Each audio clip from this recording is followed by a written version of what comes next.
Hey, what's up, everybody? And thank you for listening to Operation Agency Freedom, where we are bringing you top secret advice from the world's most badass digital agency owners. These amazing men and women are sharing their stories of how they have built 6, 7, and 8-figure digital agencies and how you can too. My name, of course, is Chris Martinez, CEO of Dude, where we help digital agencies by giving them the people and the processes and the education so that they can take on more projects and scale profitably. On this episode, I am very, very excited to bring you Ryan McCrary, the funnel doctor. Now, what's really cool about Ryan, one, he's been a client of mine for 6 months, but I have just seen him transform his agency tremendously. And when he came to us, he was actually on the lower end. He was the smaller end, I should say. He was doing around 250K a year in revenue, which he had done and built up the entire company all on his own. Like, he was seriously a solopreneur. And now he's got a full team of people, and he is well on his way to 7 figures. And I have no doubt in my mind that he will hit that 7-figure run rate by the end of the year. And so today he's going to talk about his secrets that have really helped him to scale, what he's done to kind of overcome some of the fears of hiring people and growing his team, and his plans for how he's going to get to that next level, which is awesome. So let's jump into the show, and I hope you enjoy it. And of course, at the end, if you have any questions for Ryan and you want to reach out to him, he'll provide his info at the end of the show. So enjoy. All right, Ryan, what's up, man? Welcome to the show. Thanks so much for being on today. How are things in Philly? Oh, things are cold right now. I had a blizzard, so a lot of stuff is shut down. I'm kind of snowed in, but I'm doing well. Thank you so much for having me, Chris. Yeah, absolutely. And like I said before we started, I apologize for not having you on sooner. You've been a client of ours for, gosh, probably like six or Just got seven my months. 6 month box. I just There we got my go. 6 month Oh, gift, so yes. thank you so much for that. Awesome, man. So, little spoiler for all of people who are considering working with Dude or existing clients who haven't hit their 6 month mark yet. We do send out a little present just as a thank you. So, Because I got a UPS notification like from Dude. I was like, "What is this?" And then I opened it. I was like, "Oh, great, thank you." It went fast though. That's the crazy thing too. exactly. Well, when you're kicking butt and making money like you are, time flies. So awesome, man. Well, we start off every show with our roundtable discussion. And I'm very excited to talk to you about this one because you and I share a similar university educational background. We both majored in sociology, which, as you mentioned, is pretty surprising when people learn about that, especially because we work now in digital marketing. So, why don't you tell us a little bit about how you got into sociology and why you chose that as a field of study at Temple University? Great question. So when I first went to college, to be honest, I didn't know what I wanted to do. And it's actually ironically not I even forget almost myself. That wasn't even my first major. My first major was political science. I kind of growing up, I like politics and that type of stuff. But when I had like political science classes, I was Hmm. like, this is not exactly like me watching CNN, to be honest. So I was like, I don't know what to do. I don't know what to pick. And like a few people, like older folks, upperclassmen, were like, why don't you do sociology? And I was like, what is that? And they were like, well, it's a study of like human beings and like social interactions and like family stuff, social services. And I was like, I was ashamed at the time to like tell you like kind of the real reason was like, it tends to be a little bit easier. you know, it's crazy. Like, I just want to be real. So I chose it. And I actually kind of liked it. Like by nature, I'm a good writer. So it's Yeah, like a lot of writing and papers and research. But I really am, very interested in like human interaction and like how families are developed and, world civilization, that type of stuff. totally. So it was just something like I knew nothing about. I dove in, and then I stuck with it and I actually graduated with a bachelor's in it. Yeah, that's awesome, man. Very, very. I have a very similar story to you. So, like, when I applied to college, I went to school in Santa Barbara. And I applied to be in law and society because I thought I wanted to be an attorney at the time. God, I can't imagine if I was an attorney today. Um, but so I went to school and then I just started taking classes. I took a political science class. Actually, I hated it, so I knew right away that wasn't what I wanted to do. And like you, I was just kind of floating around, didn't really know, what I wanted, didn't really know what I was interested in. And I took a sociology class. It was like sociology one, I believe. And I just fell in love with it right away. And I really, really enjoyed the classes and what I learned. And one of the biggest reasons why I loved it is because it provided me kind of like an explanation for why I saw a lot of the things that were around me and why those things existed. So, like, we talk a lot about certain social constructs and why we give certain things value and social stratifications and kind of like class and stuff like that. And, like as a minority, a lot of the times I felt like I was the one on the outside looking in and I didn't really understand a lot of the things that everybody else knew. I always kind of felt like, oh man, these people know something that I don't know. And in many ways, they did know something that I didn't know, but it was a lot of it was because just the way that certain cultures in American society are socialized, it's different from what I experienced because my mom was an immigrant, my father was second generation, U.S. American citizen. So yeah, I absolutely love those classes. Do you remember any of the things? Actually, no, I'm going to ask you a better question. Do you use any of the things that you learned from your university education in your business? Um, I think I actually do. Just like you said, like kind of understanding socialization and how that just affects us. Mm-hmm. I think people don't maybe think about that enough, when you're looking at how the way someone is, or maybe the way a client is, or just something like that. A lot of it is because like how we've been socialized and what we've been taught, things in the world. So actually, ironically, and it's crazy because I remember a professor said, you as sociology majors, when you go out there, you could probably work with a marketing research firm or something like that because you understand people. And Yeah. I always stuck with me. I never really understood at the time, but now it's like it's really coming full circle and it actually does intertwine with what I do. Yeah, absolutely. And as you continue to grow your team within your company, I think that those sociology skills will come in a lot more to play because that's like what's happened to me. And like when I moved the operations down here to Mexico, and I started to see these little differences in the culture and like how that impacts belief systems, and then also the relationship between the boss and the team, like it's very, very different from American society. And if you go back historically, there's a lot of things that happen that influence the way that the society operates down here. And then now, as I've been living here and I interact with more people in the city that aren't outside of my company, like there's just so many things that I'm learning, and I'm like, okay, well, that's a lesson that I learned in sociology, like this class, and that then I learned this in this class. So it's really, really interesting. So yeah, I mean, a lot of people bash college. It is very, very expensive now, depending on where you go. But I think that the lessons that, at least for me, that I learned, I would not trade them for the world because I use those things every single day now. So it's a little plug for going to college. Stay in school, kids, please. Absolutely, absolutely. Yeah. All right. Cool. Well, let's shift to the real reason why we're here. And I love this rebrand, the Funnel Doctor. Such a great name for you. So, really quickly, why don't you give us kind of like your elevator pitch about what it is that you do in your agency? Yep. So, like you said, we do have a digital agency and we help infopreneurs and actually e-commerce brands now just grow and scale online through sales funnel systems and paid advertising, mostly Facebook and Instagram ads. Like I say, work with a lot of infopreneurs, coaches, authors, consultants. And actually, we're getting like a good number of e-com clients. So, and it's crazy. People always say like niche down, niche down, niche down. And I really do try to niche down, and I just get so many requests and, some of them I can't take. But I do really believe in the core fundamentals of business and online sales and marketing and all that type of stuff and what we do.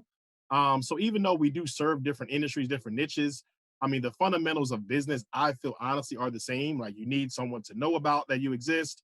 You need to be able to capture information. You need to be able to convert them. and you need to be able to have some type of mechanism to have them either buy from you again or be repeat customers, something like that.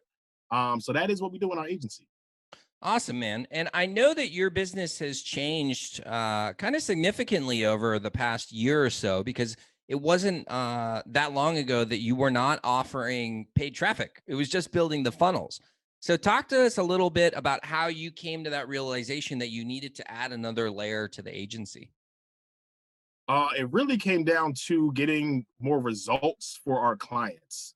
As I look back on we worked on a lot of projects last year, but mainly like a lot last year, prior years, but specifically last year, like out of mostly every success story, there had to be the paid traffic component of it. Hmm. So, no matter it's tons of funnels that we built in the past where we built them, it's great, no issues, we delivered the project, but there you still need to get traffic to it. You Yeah. still need to get eyeballs on it. You still need people to see it. So just having that, I call it now honestly the peanut butter and jelly mix. You can have a great funnel when it looks good, it's nicely designed, great copy. But if you do not have paid, it doesn't have to be Facebook ads, even though that's what we specialize in.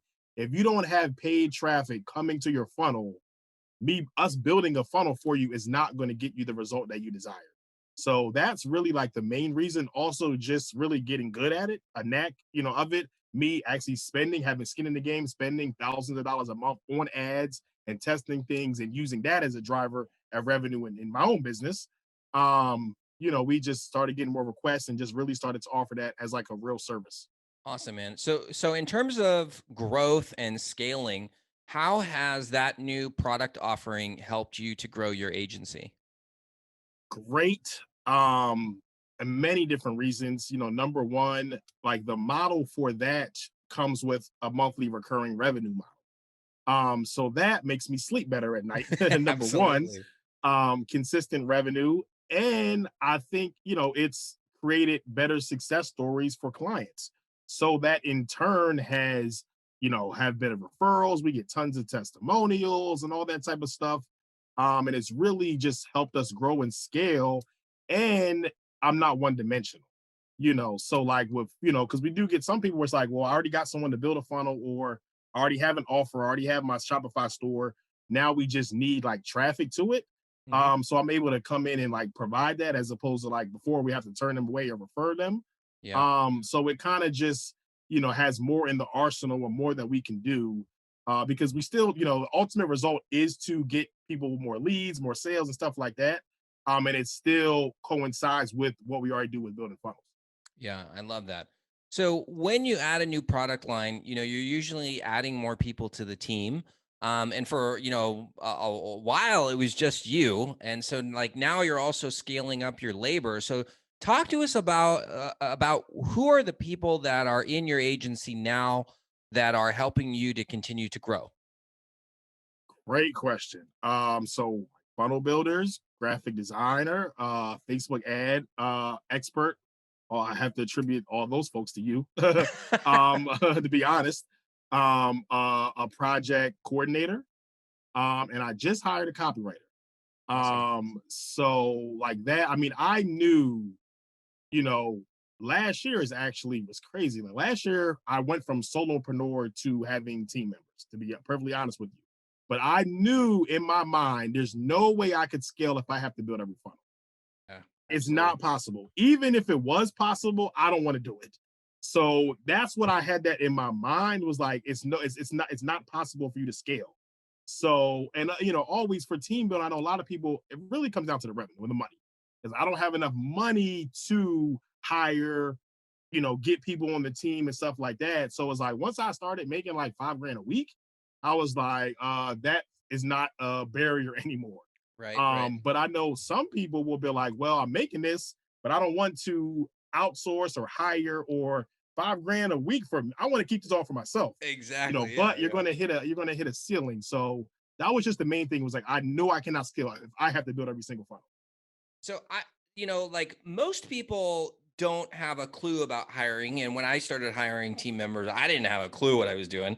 And luckily we got pretty good at it. But like, what were some of the obstacles that you had both from a knowledge level as well as just, how to even find people like that you had to overcome when you started hiring and bringing on more team members? Right. And I'm still going through it. Like, to be perfectly honest with you, it's It never still ends. evolving. Don't worry. It never Right. ends. Yeah. Okay. All right. Thanks for telling me. So it's still evolving. So some of the obstacles was the biggest one was just changing the business flow and like the model. So it's like before, it's like if I get a funnel project, I know in my mind how I allocate my time is I have to build it and get it done. Yeah. So now it's like, okay, well, we get a funnel project, but I still need to be able to put in time to be able to give who I'm delegating it to the best position to be successful. So it's like not just like, oh, here it is, you do it, handle it. It's no like, okay, taking time into crafting the vision and be clear on what should get done. And that's just something that I just didn't, never had to really experience. I didn't know much about. Of course, learning and just getting information and, read tons of books on leadership, team building, stuff like Traction and Rocket Yeah. Fuel and those type of books. Um, so that, and also understanding that like getting someone that's like maybe a C. My team, I don't think my team members are there, but getting someone as like a C is better than me doing everything at an A. Yeah. So Yeah. just getting real clear on that. But I mean, there are tons of obstacles, and it still is, are we going to be payroll and, thinking someone's going to do something, but it doesn't get done, and like going behind people when it's just, it's a lot of stuff with it. But at the same time, it's like I have high goals.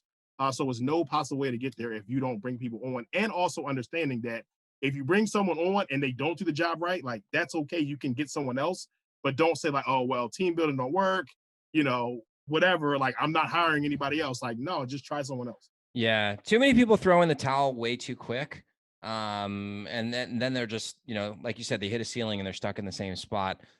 So what were some of like if you were talking to somebody right now who's never had their first team member, and I usually advise people to hire a project manager or a project coordinator first.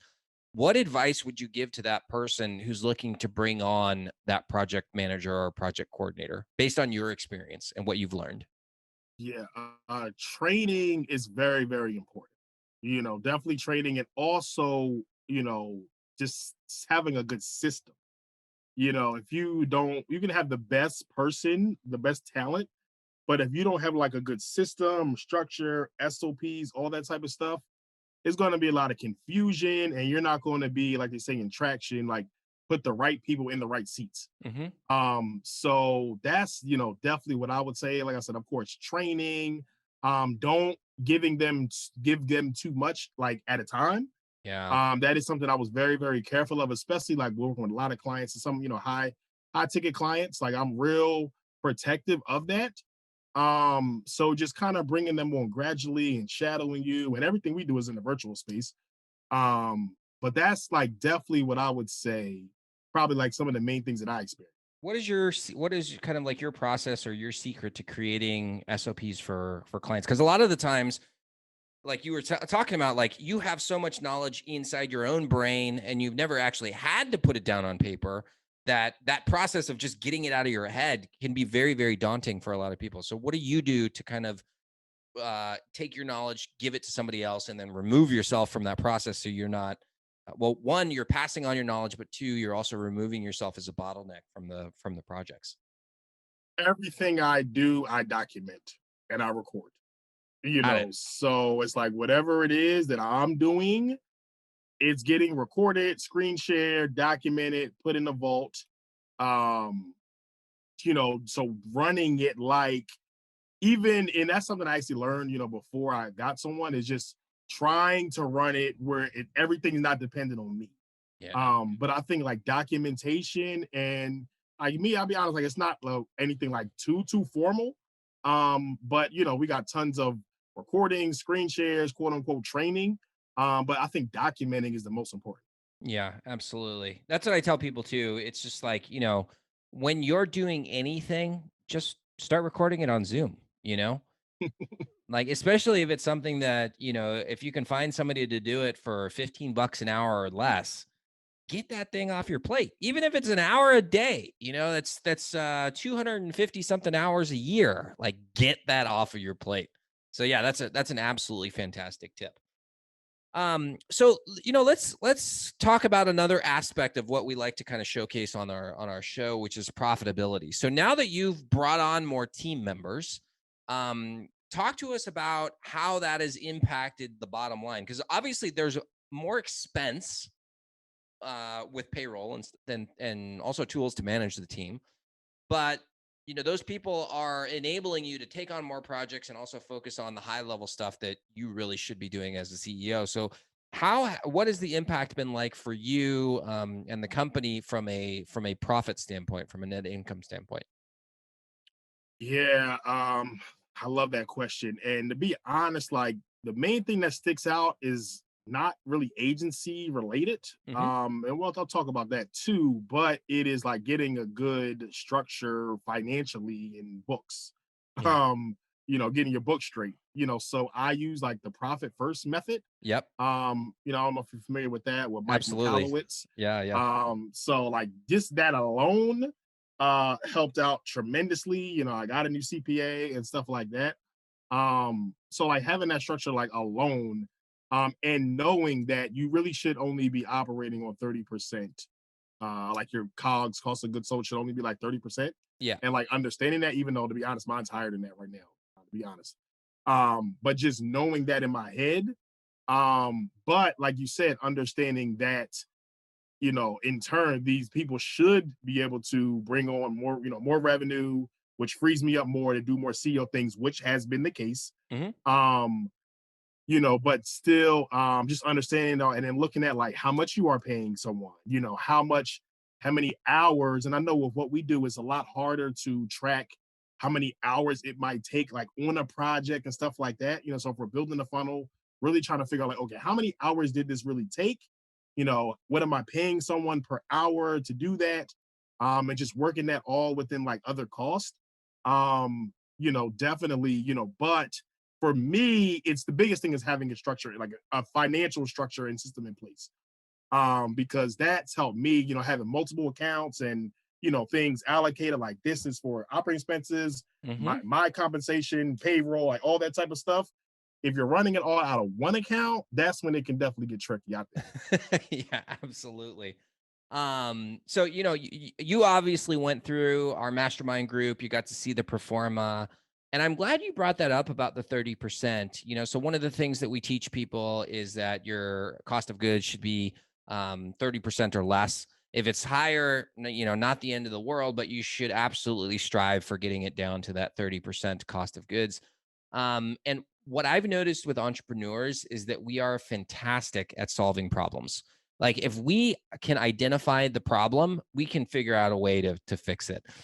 The problem with finances, especially now that you're doing more monthly recurring revenue, is that that there's not really a model or a way that people are able to identify what the problem really is, right? So like, if you don't know that you're supposed to be operating at 30% cost of goods and you're operating at 50% cost of goods, you think that's great. But the reality is that that's actually holding you back. So like, perfect example, right? So like, let's say you find a white label partner that does SEO, right? And so they charge you $500. I see so many agency owners that go out there and they're like, okay, they're charging me 500. I'm going to charge my client 1,000. Wrong, right? For one, there's a lot of other little expenses that are going into that. So you're not even really making, 50%. The true, the best practice is you want to multiply that by at least 3.5 and ideally 4 to 5. So that's going to bring your cost of goods down to 10 to 20%, let's say. And then you have, project manager expenses that go on top of that. And then, any credit card processing fees. That's like something that everybody always forgets. That will also ensure that you're under that 30, I'm sorry. Yeah, you're under that 30% cost of goods. So really, really important that you identified that, and that you're, even if you're not there now, you're still striving to get there, which is perfect. Absolutely. And I think a big, like for me, one of the biggest things was pricing. So that to me is like, even talking about CPA was like one of the areas of opportunity, like could be like now it's time to increase the prices even more. So that's what also stuck out to me, and that may be helpful for other people as well. Just like what you just said, like you may just even be pricing too low. Yeah. Like your labor, contract labor, or whatever, like may be okay on what you're paying. You just may need to charge more. Have you raised prices recently? Yes, we have. Let's talk about that. So that's something that people are always afraid to do because they think that, oh my God, all my clients are going to leave. Because you don't necessarily have to raise prices just on your old clients. You can do it on the new clients and then slowly ramp your old clients up to the rates that they need to be paying. But what was your experience when you started raising prices? And to be honest, so far we've only done it on new clients. Yep. Perfect. So we're gonna go through, getting the old clients and stuff like that. But for me, what I had to realize is my avatar had to change. Yeah. To really get to, this year, my stretch goal was 7 figures. Yeah. So to get to 7 figures, my avatar has to change. Mm-hmm. So changing in price coincides with that. So it's like I'm looking for top level e-commerce brands doing 7 figures or close to it. Top professionals. We do work with a lot of doctors or lawyers and stuff like that. So when you think about it that way, a lot of those folks, when you give prices, they really don't budge. So I think that's what, like, for me was like those clients are like, oh, that's too much and stuff like that. Like, okay, that's fine. Well, you're not really my avatar. You're not really my client. So it hasn't been an issue as of yet. I think also, but to the other side of that is I still think people aren't all the way familiar with like what they should or like the price of these marketing services. Mm-hmm. Sometimes it's kind of like abstract, like 5, 10,000 for a funnel. Like, I don't understand that, but it's like, well, you want to you want a 6 figure funnel or something like that. Like, that makes sense. But the main thing to answer your question was the avatar and who you're trying to market to. Yeah, I experienced that as well, because when I launched Dude way back in 2017, and we didn't know what the heck we were doing really, we were charging $500 a month. And then we increased the rates to Right. $900 a month. Yeah, Did I get $900 a month. grandfathered in with that? No, I'm just joking. No. But this is the thing. And then when I discovered that I needed my cost of goods were way too high, I was like, I have no choice. I got to raise the prices again. And when we did that, every time we did a price increase, nobody said anything, but we definitely changed the avatar. So you do need to take that into consideration because your clients who could, afford $500 aren't necessarily going to be the same ones, or most likely aren't going to be the same ones that can afford 2,500. 2,500, probably not the same clients that can afford 5,000 and so on and so forth. So there is a little bit of marketing tweaks that you need to make as you increase the prices too, which is totally okay. That's just the nature of the way that it goes. You increase your prices. Like I like to think of it in terms of like sports, right? So like if you go into the major leagues and you're batting 100, or you're playing for a minor league team and you're batting 250, and then you start killing it and you get to the majors and you're batting 350, your pay from when you're in the minors doesn't like double or triple. It goes up by like 100 times. Like I actually looked at the average salary for a hitter who was batting 350 versus somebody who was like batting 200. It was like 65 times the amount of income. So when you think about it like that, we should be, charging way more as our skills progress and we're able to get better results. And most likely, when you're playing for the Yankees, for example, they're going to pay you what you're worth. Don't try and squeeze Yankee money out of a, I don't know, what's a small baseball team? Marlins. Don't try and squeeze that kind of money out of a smaller team. It doesn't make sense. Just go after the bigger fish and charge the prices that you deserve. So that's awesome, man. Well, guess what? We're about out of time. This flew by as normal. I want to thank you so much for being on our show. Ryan, what's the best way for people to reach out to you if they have questions, or maybe they have a referral for you too? If they need to work with the funnel doctor, what's the best way for people to get in contact with you? So I'm all over social media. Just type in Ryan McCrary. You can type in the Funnel Doctor. You can type in on Instagram. I think it's Ryan McCrary Marketer. Hmm. But I'm all over social media: Facebook, Instagram, LinkedIn, YouTube. They can call our agency at 844-562-2346, 844-562-2346. Love it. I'm all over anything, to be honest. If you click on anything of me, you're going to get retargeted for an ad too, probably. So I'm not hard to find. Love it, man. And who would be the perfect person to reach out to you today, whether it be a client or an potential agency partner? Right now, honestly, the infopreneurs are really our sweet spot. Hmm. So like if you got a book you want to launch, if you got a course, coaching program, that's really our sweet spot. And a lot of those campaigns that we've run, we've really lead gen, so like generating like a lot of leads for like your virtual conference or your virtual summit or something like that. Those are ones that we've been getting huge success for, but other folks as well. But that's really our sweet spot.